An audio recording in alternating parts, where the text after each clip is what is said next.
మన ప్రభువును రక్షకుడైన యేసుక్రీస్తు వారి అతి శ్రేష్టమైన నామమునకు మహిమ కలుగును గాక. రెండు చేతుల పైకెత్తి దేవునికి స్తోత్రం చెప్దాం. హల్లెలూయా, హల్లెలూయా, హల్లెలూయా. మన ప్రభువైన యేసుక్రీస్తు వారి యొక్క మహాకృప ఆశీర్వాదము, దేవదేవుని యొక్క దీవెన మనందరికీ దేవుడు అనుగ్రహించిన గాక. ఆమేన్. ఈరోజు నేటి కాలమందు దేవుని వాక్యమును ప్రభు పాదముల యొద్ద నేర్చుకుందాము. నేటి కాలమందు ప్రత్యేకత ఏమై ఉన్నది అని మనం ఆలోచన చేస్తే, మే నెల 1వ తారీఖు మొదటి ఆదివారము గనకన ప్రభు యొక్క సంస్కారపు విందును మనము పాల్గొనడానికి సిద్ధపడుచున్నాం. కాబట్టి ఈరోజు ప్రేమైన దేవుని బిడ్డలారా, మన ధ్యాన అంశము ఏమిటై ఉన్నది అంటే విందు. చెప్పండి, ఏమిటంట? విందు. బైబిల్ గ్రంథములో ఒక పుస్తకము నిండా విందులు ఉన్నాయి. మీకు ఎవరికైనా ఐడియా ఉందా? బైబిల్ గ్రంథములో 66 పుస్తకాలు కలిగిన బైబిల్ గ్రంథములో ఒక బైబిల్ గ్రంథం అంతా చదివితే విందు విందు విందు విందు అనే పదాలు చూస్తాం. ఎస్తేరు గ్రంథము. చెప్పండి, ఏ గ్రంథం అంట? ఎస్తేరు గ్రంథము. చూడండి, ఎస్తేరు గ్రంథము 1వ అధ్యాయము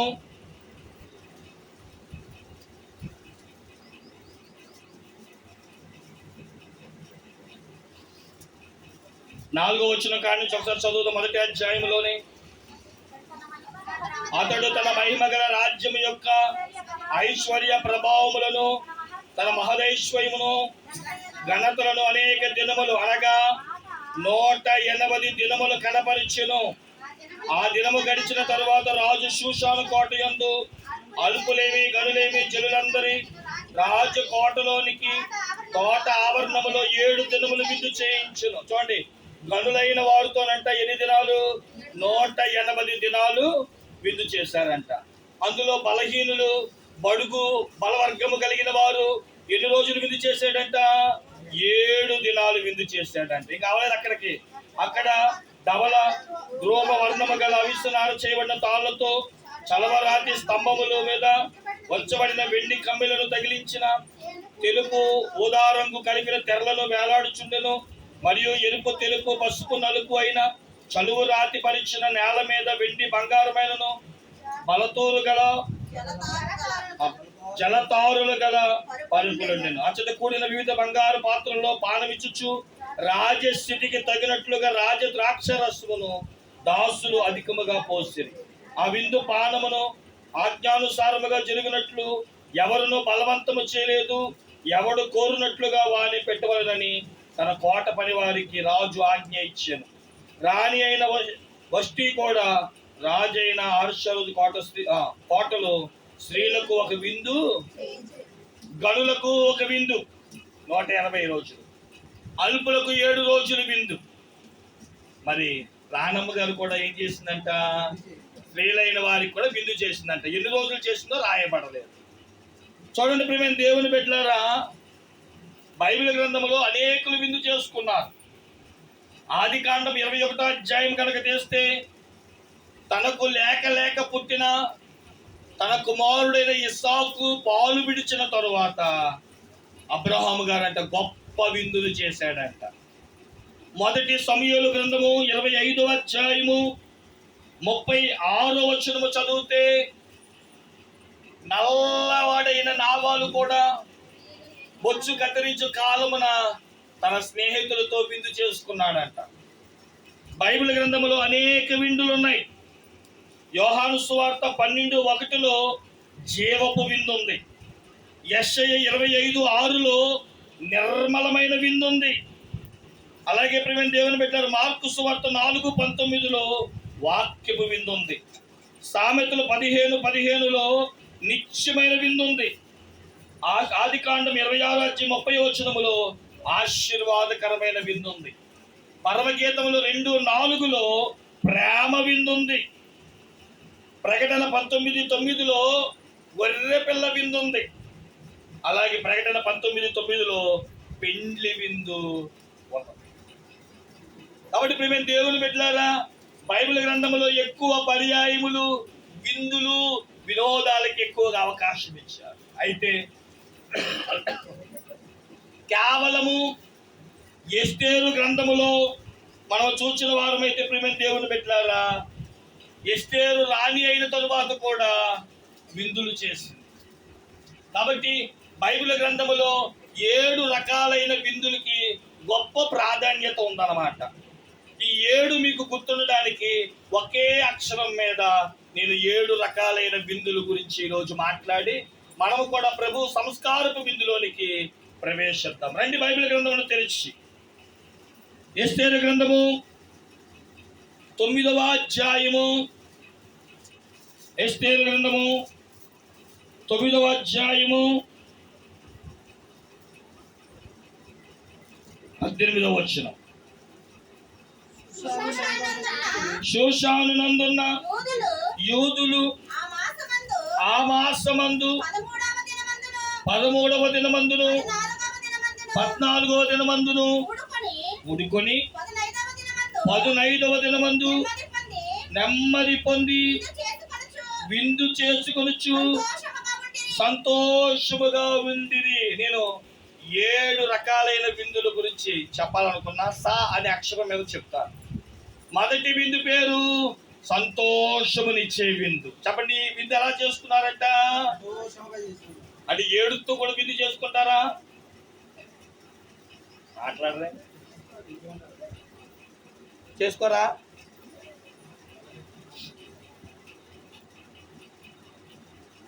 మరణమైనప్పుడు చేసుకునే విందు ఎలా చేసుకుంటారు? మా నాన్నగారు చనిపోయారండి అందుకే చేసుకుంటాం అంటారు. మా తల్లిగారు చనిపోయారండి, మా బంధువు వాళ్ళ నాయన చనిపోయాడండి అందుకే చేసుకుంటాం అంటారు. కొన్ని విందులు కన్నీటికి సాదృశ్యముగాను దుఃఖములకు ప్రతిగా ఉంటాయి. కానీ పరిశుద్ధ గ్రంథములో దేవుడిని నమ్ముకొని దేవునిలో రక్షణ పొంది దైవత్వములో ఉన్న పరిపూర్ణతను కనుక గమనిస్తే మనం ఎలాంటి విందు చేసుకోబోతున్నామంటే సంతోషకరమైన విందును మనం చేసుకోబోతున్నాం. ఎందుకు సంతోషము? ఎందుకు ఈ విందు మనకి సంతోషాన్ని ఇస్తుందంటే యేసుక్రీస్తు ప్రభువారు నీ కొరకు నా కొరకు కల్వరి శిలువలో ప్రాణం పెట్టారు. ఎవరైతే ఆయనను తన తండ్రిగా చేసుకొని నమ్మి విశ్వసించి ఆజ్ఞలకు విధేయులై వాక్యానుసారముగా జీవించాలనుకుంటారో యేసు శిలువ దగ్గరికి వచ్చి ఆయన సన్నిధానమందు మోకరించి రక్షణ పొంది దైవజనుల ద్వారా పాదశుద్ధి జరిగించుకుని ఏమంటే ప్రతి నెల ప్రభు యొక్క శిలువను జ్ఞాపకం చేసుకోవచ్చు. ఈరోజు మనం దేని జ్ఞాపకం చేసుకుంటున్నాం? పునరుద్ధానాన్ని కాదు జ్ఞాపకం చేసుకునేది. నేను అంటాను, పునరుద్ధాన పండగ కంటే శిలువ ధ్యానాలకి విలువ ఎక్కువ. ఎందుకనంటే శిలువే అన్నిటికీ విలువనిచ్చింది. పుట్టినది గిట్టుటకే అన్నారు. కాబట్టి ఇప్పుడు మేము దేవుని పెట్టారా, కానీ మనమేమో ఈస్టర్ని గొప్పగా చేసుకుంటాం. ఈస్టర్ కాదు కదా మనకు గొప్పది, యేసయ్య శిలువే మనకు ఒక విలువ. శిలువయే మనకి విలువ. ఆ శిలువనే పండగగా చేసుకోవాలి. అందుకనే ఆ శిలువను ఏమని పిలుస్తారంటే గుడ్ ఫ్రైడే. ఏమని పిలుస్తారంటే మంచి శుక్రవారము. మన కొరకు యేసు క్రీస్తు ప్రభువారు చనిపోవుట మనకు మంచిది.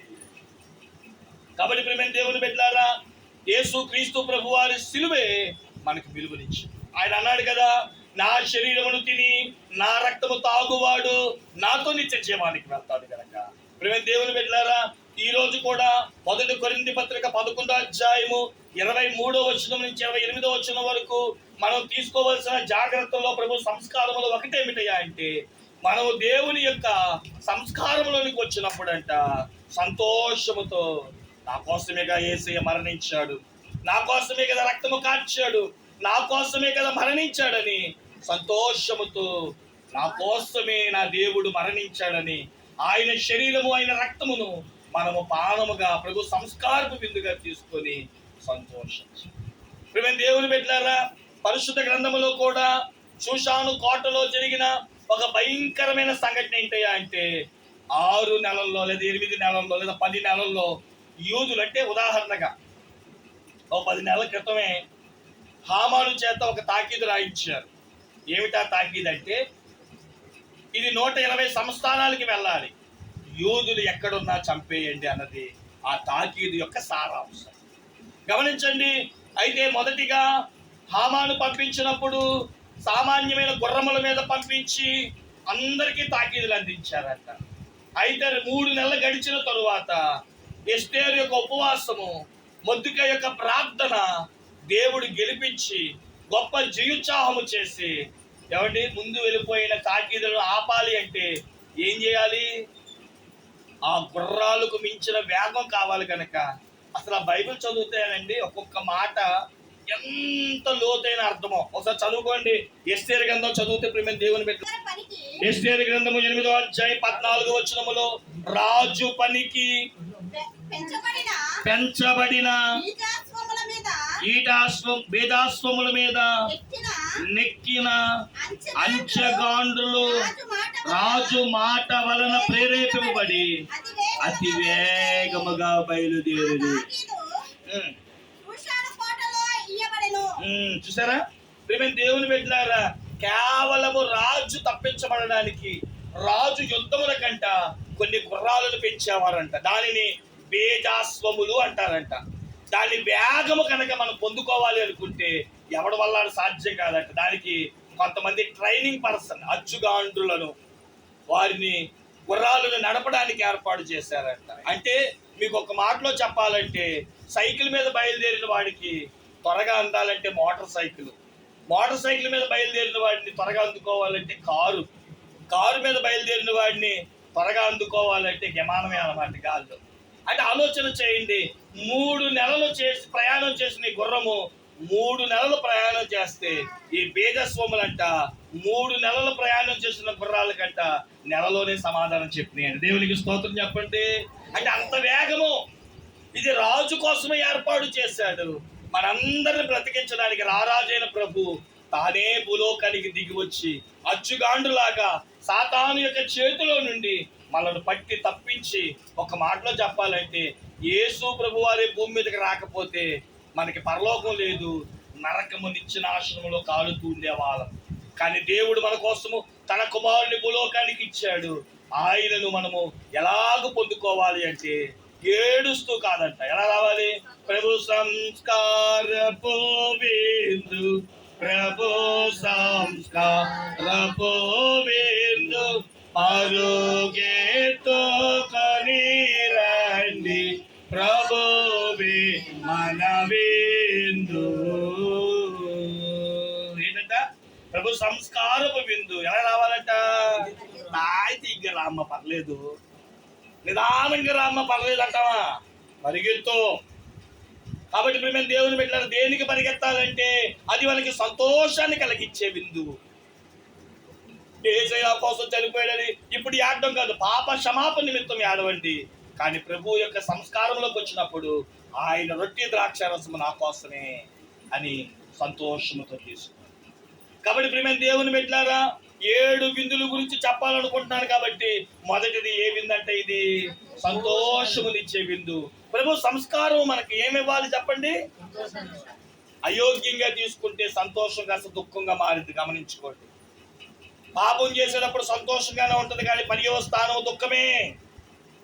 ప్రభు బలలోకి వచ్చినప్పుడు అయోగ్యముగా పుచ్చుకుంటే గనక తర్వాత పడేది దుఃఖమే. కాబట్టి దేవుని మందిరానికి వచ్చిన మనము సరిదిద్దుకొని ప్రభు యొక్క సంతోషకరమైన ఆయన సంస్కారములోనికి వెళ్ళి వాటిని పుచ్చుకుంటే మన ఆత్మకు స్వస్థత, ఆరోగ్యము, దీవెన మనము పొందుకునే వారమై ఉంటాం. కాబట్టి ఈ విందునికి ఎలా మారాలి అంటే సంతోషకరముగా మారాలి.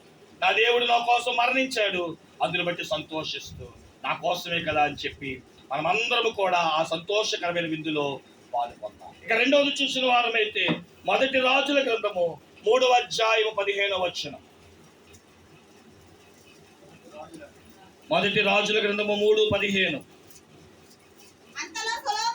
అంతలో సొలొమోను మేలుకొని అది స్వప్నమని తెలుసుకొనెను. పిమ్మట అతడు యెరూషలేమునకు వచ్చి నిలవబడి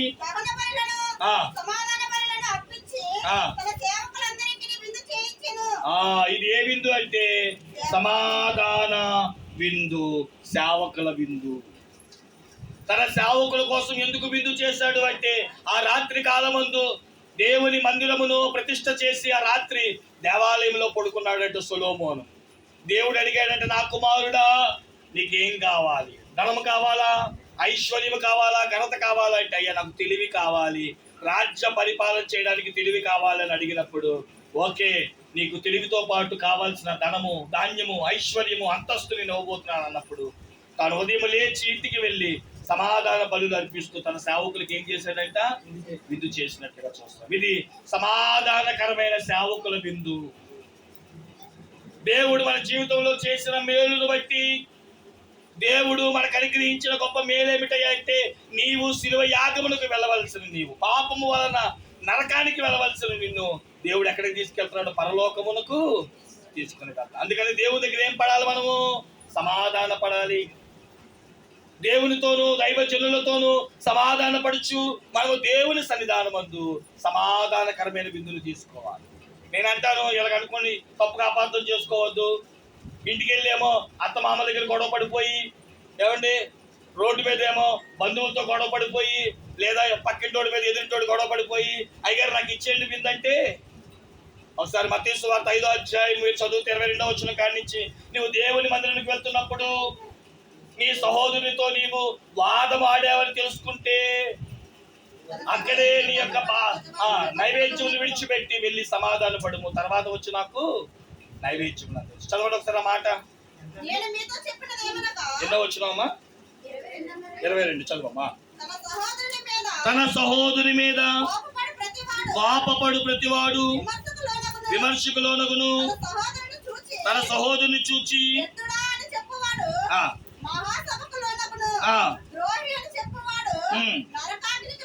లోనగును. కావున నీవు బలిపీఠమునొద్ద అర్పణ అర్పించుచుండగా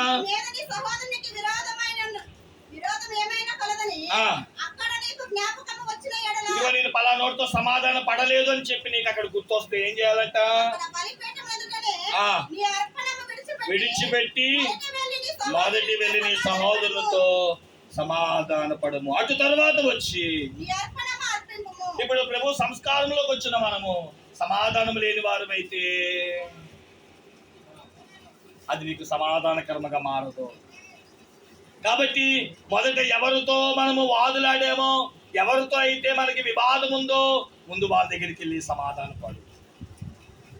లేదా వెళ్ళి మాట్లాడినా, వాడు ఒకవేళ మాట్లాడకపోయినా, ఆమె ఒకవేళ మాట్లాడకపోయినా, నువ్వు వెళ్ళి చెప్పండి ఏమన్నా దాన్నంటే కలుముషం లేని మనసుతో, అన్నయ్య ఏదో జరిగింది, అక్క ఏదో జరిగింది, తమ్ముడు ఏదో జరిగింది, ఏదో మాట వచ్చింది, తప్పుగా అపార్థం చేస్తుంది. PC పత్రిక 4వ అధ్యాయం 26వ వచనములో, సూర్యాస్తమయ్యేటప్పటికల్లా ఆ కోపం చల్లారిపోవాలి. కోపం అంట పాపముతో సమానం. కాబట్టి ఎవరితో అయితే మనం సమాధానం లేమో, సమాధానం యొక్క విందులోనికి మనం పాలు పొందలేము. కాబట్టి దేవుడు అంటాడు, ముందు దేవునితోనూ దైవజనులతోనూ నీ సహవాసులతోనూ ఏమై ఉండాలంటే, ఇప్పటికప్పుడు మనము అమ్మ కీర్తన పక్కన ఆవిడ లేకుండంటే ఆవిడికి నాకు అనకూడదు. అక్కడ ఎవరు లేరు చూడబాక, ఆవిడికి నాకు మాటలేవు అయ్యారు అనకూడదు. చెప్పండి, మీలో మీకే పడకపోతే బయట వాళ్ళకి మనం ఏమి నేర్పుతాం? వెనకాల ఉన్నవాడు పిలువమ్మ, ఆవిడికి నాకు మాటలు లేవండి అంటే. కాబట్టి మనకి ఎందుకు ఉండాలి అలాగా? మనం అందరము ఒక తోటి బిడ్డలము, ఒక రక్త సంబంధము, ఒక తండ్రి నుండి వచ్చిన వాళ్ళు. ఒకవేళ ఒక కులము, ఒక మతం అనేది మనుషులు ఏర్పాటు చేసి ఉండొచ్చేమో, కానీ బైబిల్ చెప్తుంది మనమందరం ఎవరి కుమారులు అండి?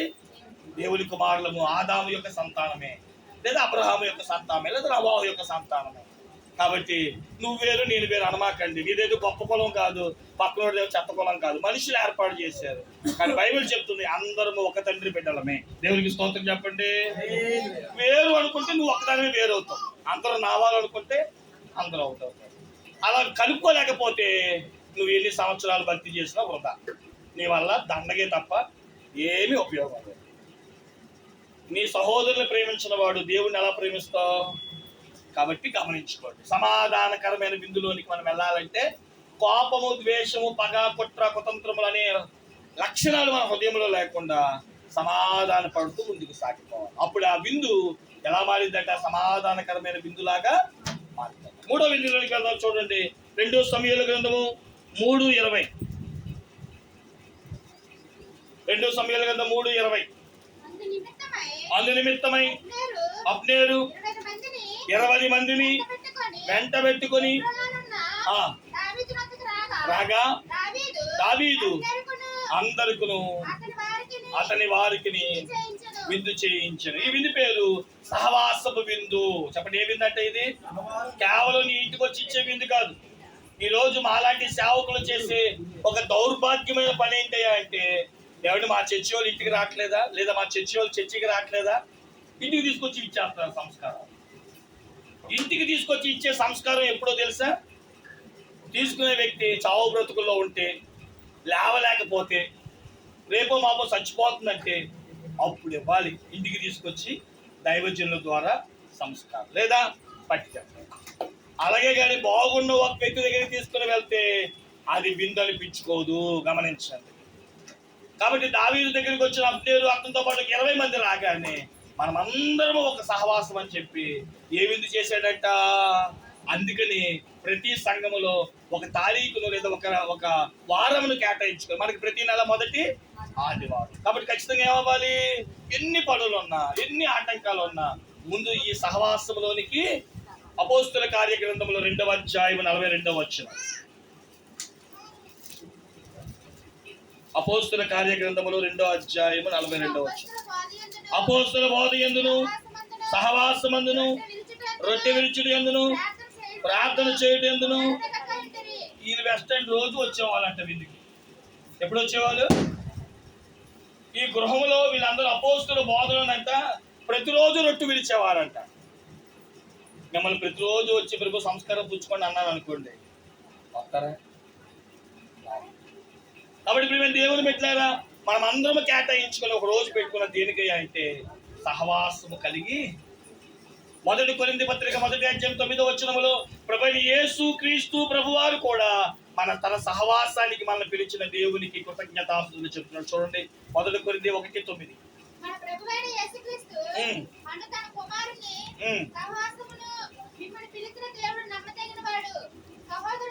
కాబట్టి గమనించండి, యేసు క్రీస్తు ప్రభువారు కూడా ఏం కోరారంట?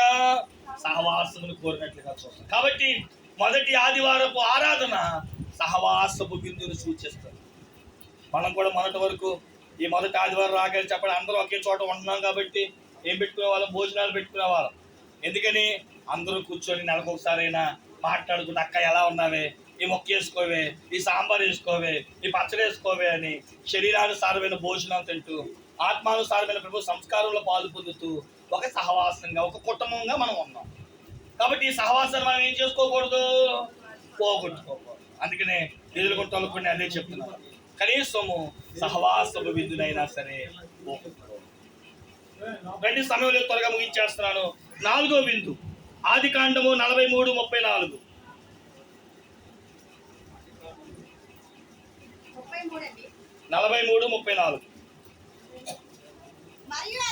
మరియు అతడు వంతులెత్తి పంపెను.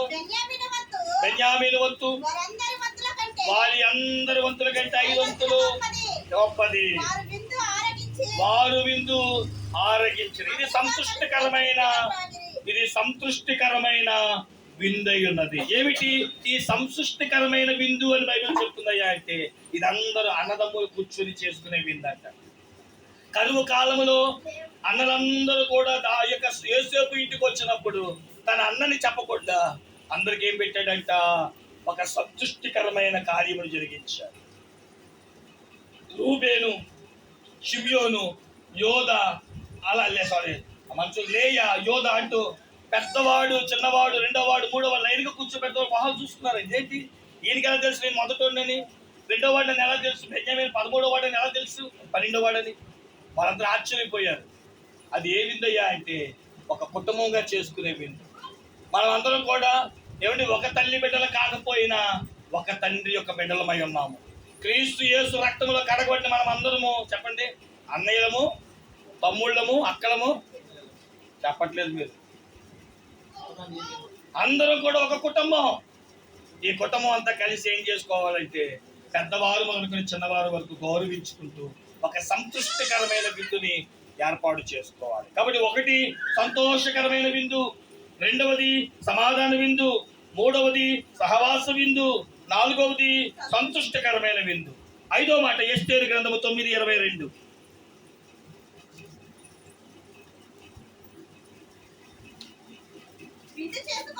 విందు చేసుకొనుచు ఉండి ఒకరికొకరు బహుమానములు, దరిద్రులకు కానుకలను.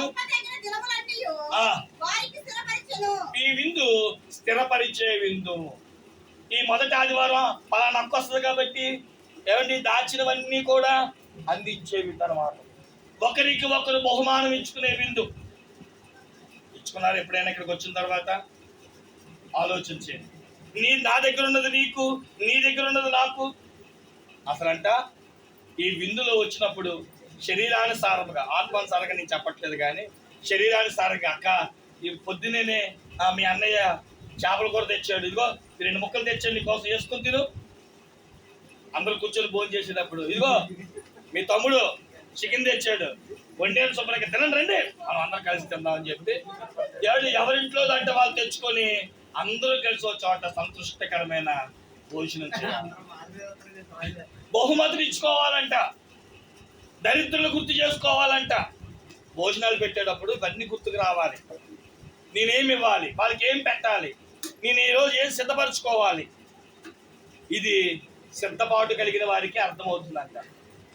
కాబట్టి గమనించండి ప్రేమ దేవుని పెట్టారా, ఇది ఎప్పుడు చేస్తావయ్యా అంటే ఒక్క క్రిస్మస్కే గుర్తు వస్తుంది. పేదలు అప్పుడే గుర్తు వస్తూ ఉంటారు, అప్పుడే దుప్పట్లు కొంటాం. ఎందుకంటే యేసుక్రీస్తు బహుమానంగా మన కొరకు వచ్చాడు కాబట్టి బహుమానపు పండగ చేసుకుంటాం. కానీ ఇది అంట ప్రతి సంస్కారము రోజున పేదలను గుర్తు చేసుకుంటూ, నా దగ్గర ఉన్నది నీకు బహుమానముగా, నీ దగ్గర ఉన్నది నేను బహుమానముగా పొందుకుంటూ బహుమానాలు విందు చేసుకోవాలంట. దీని పేరే స్థిరపరిచే విందనే మాటను పరిశుద్ధ లేఖలో తెలియజేస్తాం. నావన్నీ నీవే, నీవన్నీ అంతాయు మనదేగాదా, యేసు నీకున్న దంతాయు మనదే గదా. కాబట్టి బహుగా ప్రార్థన చేయడం చెప్పిన పాటలో దైవజనులు రాశారు, అంతయు మనదే. నా దగ్గర ఉన్నది నీదే, నీ దగ్గర ఉన్నది.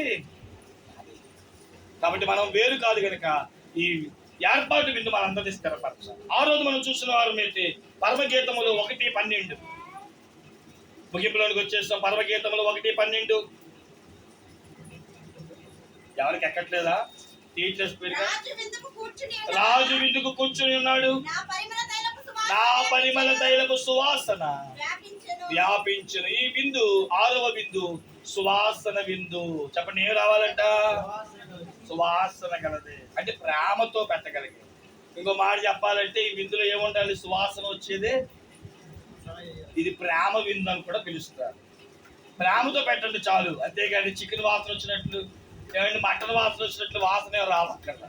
ఇప్పుడు సువాసన అన్నారు కదా అయ్యగారు, చికెనే మటనే పెట్టాలేమో అనుకుంటారేమో. ప్రేమతో పెట్టి ప్రతిదీ కూడా సువాసన. ఒక ఆవిడ విందుకు విడిచిపెట్టింది, చెప్తారు ఎవరైనా?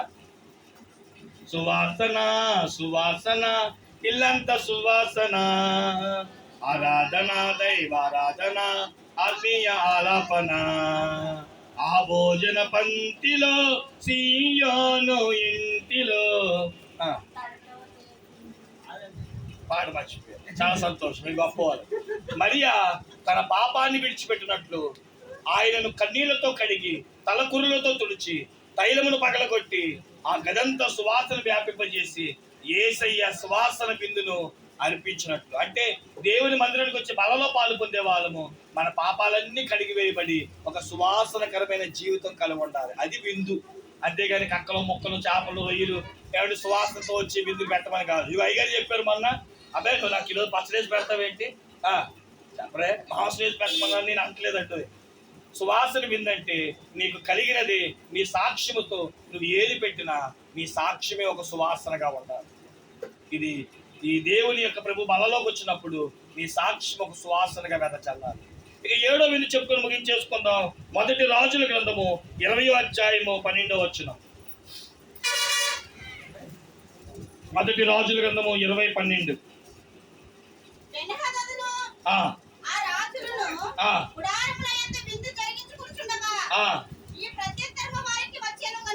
ఆ, అతడు తన సేవకులను పిలిపించి ఆ. యుద్ధమునకు సిద్ధపడుడని ఆజ్ఞాపించెను. ఇది యుద్ధమునకు ముందుగా చేయబడిన సిద్ధపాటు విందు.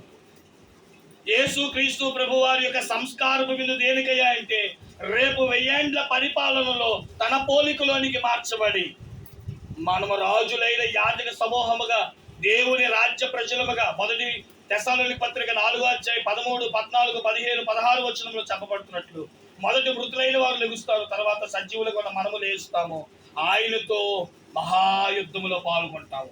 144,000 వివాహము కానివారు, స్త్రీ సాంగత్యము కానివారు ఆయనతో కలిసి యుద్ధంలోనికి వస్తారు. శ్రద్ధపాటు కలిగే ఒక జనాంగముగా మనం ఉండుటకు ప్రభు సంస్కారపు విందును మనం పుచ్చుకుంటాం. కాబట్టి 7 రకాలైన విందులు. ఈ దేవుని యొక్క ప్రభు సంస్కారపు విందు మనకి ఎలా ఉండాలంటే సంతోషకరముగా ఉండాలి. 2వది సమాధానకరముగా ఉండాలి. 3వది సహవాసముగా ఉండాలి. 4 సంతృష్టికరముగా ఉండాలి. 5 స్థిరపరిచేదిగా ఉండాలి. 6వది సువాసన కలిగించేటట్లుగా, 7వది సిద్ధపాటు కలిగించేటట్లుగా. అటు ప్రభు సంస్కారపు విందులోని పాల్గొనే కృప దేవదేవుడు మనందరికి అనుగ్రహించును కాక. ఇక చివరికి చెప్పుకోవాలంటే సంస్కారపు విందే అది మనం పాల్గొచున్న విందు కనుక అటు ధన్యత దేవదేవుడు మనందరికి అనుగ్రహించును కాక.